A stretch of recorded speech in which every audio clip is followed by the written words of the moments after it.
श्री कृष्ण और सुदामा की मित्रता। श्री कृष्ण और सुदामा की मित्रता भारतीय संस्कृति में सच्ची दोस्ती, प्रेम, त्याग और निस्वार्थ भाव का सर्वोत्तम उदाहरण मानी जाती है। यह कथा हमें सिखाती है कि सच्ची मित्रता धन, पद, प्रतिष्ठा या परिस्थितियों की मोहताज नहीं होती। मित्रता का वास्तविक आधार प्रेम, विश्वास और सम्मान होता है। श्री कृष्ण और सुदामा की मित्रता का वर्णन मुख्य रूप से भागवत पुराण में मिलता है, जो आज भी लोगों को प्रेरणा देता है। गुरुकुल में मित्रता की शुरुआत। प्राचीन समय में श्री कृष्ण और सुदामा दोनों ने महर्षि सांदीपनि के आश्रम में शिक्षा प्राप्त की थी। गुरुकुल में सभी विद्यार्थियों को समान रूप से शिक्षा दी जाती थी। वहां राजा और गरीब के पुत्र में कोई भेदभाव नहीं होता था। श्री कृष्ण, जो आगे चलकर द्वारका के राजा बने, और सुदामा, जो एक गरीब ब्राह्मण परिवार से थे, दोनों साथ साथ पढ़ते, खेलते और गुरु की सेवा करते थे। गुरुकुल में रहते हुए दोनों के बीच गहरी मित्रता हो गई।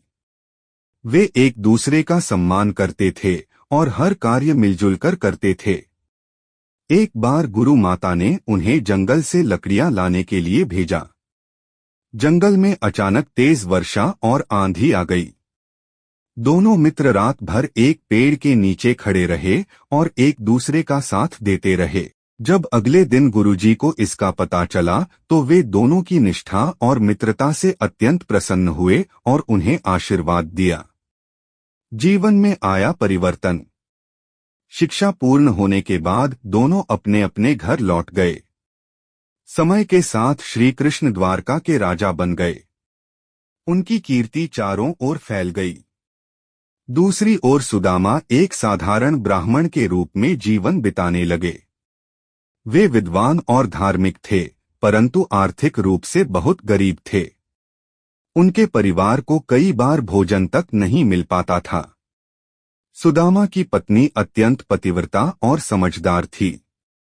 उसने देखा कि घर की गरीबी दिन प्रतिदिन बढ़ती जा रही है। एक दिन उसने सुदामा से कहा कि उनके बालसखा श्री कृष्ण अब द्वारका के राजा हैं। यदि वे उनसे मिलाए तो शायद उनकी कुछ सहायता हो सके। पहले तो सुदामा संकोच करने लगे। उन्हें लगा कि मित्रता का संबंध किसी स्वार्थ के लिए नहीं होना चाहिए। परंतु पत्नी के आग्रह पर वे श्री कृष्ण से मिलने के लिए तैयार हो गए। सुदामा का द्वारका जाना। सुदामा के घर में श्री कृष्ण को भेंट देने के लिए कुछ भी नहीं था। बड़ी कठिनाई से उनकी पत्नी ने पड़ोसियों से थोड़ा चिवड़ा, पोहा उधार लिया और उसे एक कपड़े में बांधकर सुदामा को दे दिया। उसी साधारण भेंट को लेकर सुदामा द्वारका की ओर चल पड़े। कई दिनों की यात्रा के बाद वे द्वारका पहुंचे। वहां के भव्य महलों और वैभव को देखकर वे आश्चर्यचकित रह गए।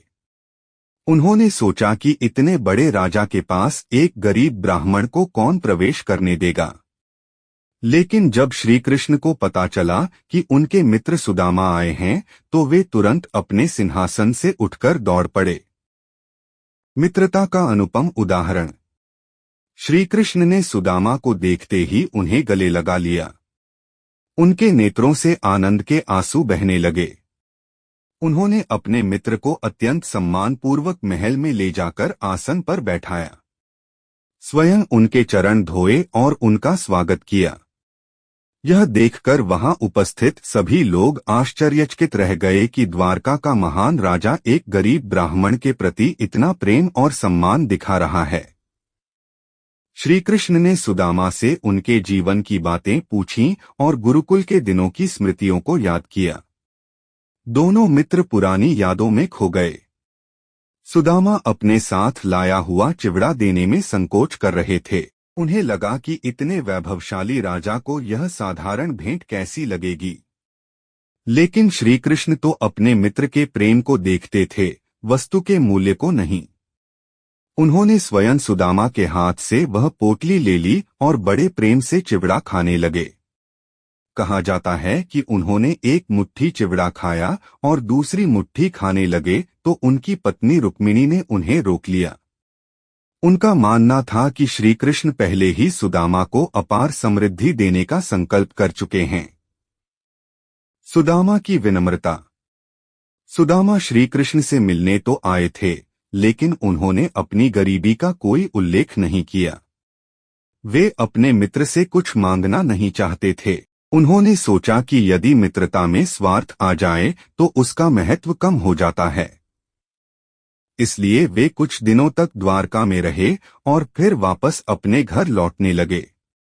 रास्ते भर वे यही सोचते रहे कि उन्होंने श्री कृष्ण से अपनी कठिनाइयों के बारे में कुछ नहीं कहा। फिर भी उनके मन में कोई दुख नहीं था। वे इस बात से ही प्रसन्न थे कि इतने वर्षों बाद अपने प्रिय मित्र से मिलने का अवसर मिला। श्री कृष्ण का प्रेम और कृपा। जब सुदामा अपने गांव पहुंचे तो उन्होंने देखा कि जहां उनकी टूटी फूटी झोपड़ी थी, वहां एक सुंदर महल खड़ा है। चारों ओर सुख सुविधाएं और समृद्धि दिखाई दे रही थीं। उनकी पत्नी भी सुंदर वस्त्रों और आभूषणों से सुसज्जित थी। सुदामा समझ गए कि यह सब श्री कृष्ण की कृपा का परिणाम है। उन्होंने बिना कुछ मांगे ही अपने मित्र की सहायता कर दी थी। श्री कृष्ण ने यह सिद्ध कर दिया कि सच्चा मित्र वह होता है जो बिना कहे ही अपने मित्र के दुख को समझ ले।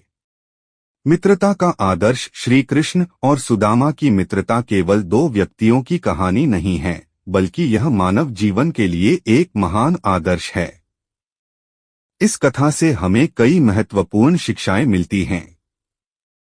सच्ची मित्रता में धन दौलत का कोई महत्व नहीं होता। मित्रता का आधार प्रेम, विश्वास और सम्मान होता है। सच्चा मित्र वही है जो कठिन समय में साथ दे। निस्वार्थ भाव से किया गया प्रेम सबसे श्रेष्ठ होता है।